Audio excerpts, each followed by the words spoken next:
অনেক স্বপ্ন নিয়ে ছুটে গিয়েছিলেন এভারেস্টের বুকে, কিন্তু ফেরা হলো না। ফিরল তার নিথর দেহ আর চোখের জল।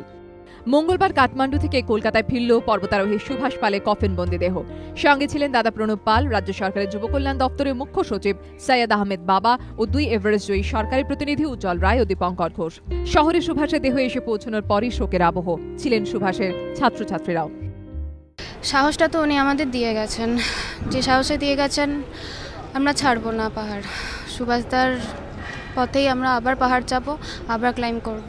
এত বন্ধুসুলভ একটা ব্যাপার, আর পাহাড়ের বন্ধু অন্যরকম বন্ধু হয়। যেদিন সুভাষদার এরকম ঘটনা ঘটেছে সেদিন থেকে একটা একটা অন্যরকম ডিটারমিনেশন এসে গেছে যে না, আমাকেও যেতে হবে।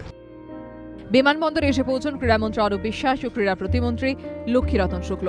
পর্বতারোহণের জন্য নয়া গাইডলাইন তৈরির কথা জানালেন ক্রীড়ামন্ত্রী। তা মেনে চললে তবেই পাওয়া যাবে পর্বতারোহণের অনুমতি থেকে সরকারি স্পন্সরশিপ। আমরা এবার একটা নীতি নির্ধারণ করছি, কতগুলো ক্রাইটেরিয়া করছি। সেই ক্রাইটেরিয়াগুলো যারা ফুলফিল করতে পারবেন না আমরা তাদের আর পাঠাবো না।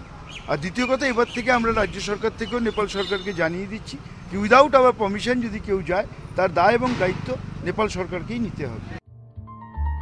বিমানবন্দর থেকেই সুভাষের কফিনবন্দি দেহ রওনা হয়ে যায় বাঁকুড়ায় তাঁর বাড়ির উদ্দেশ্যে। সমিত সেনগুপ্ত রিপোর্ট, এবিপি আনন্দ।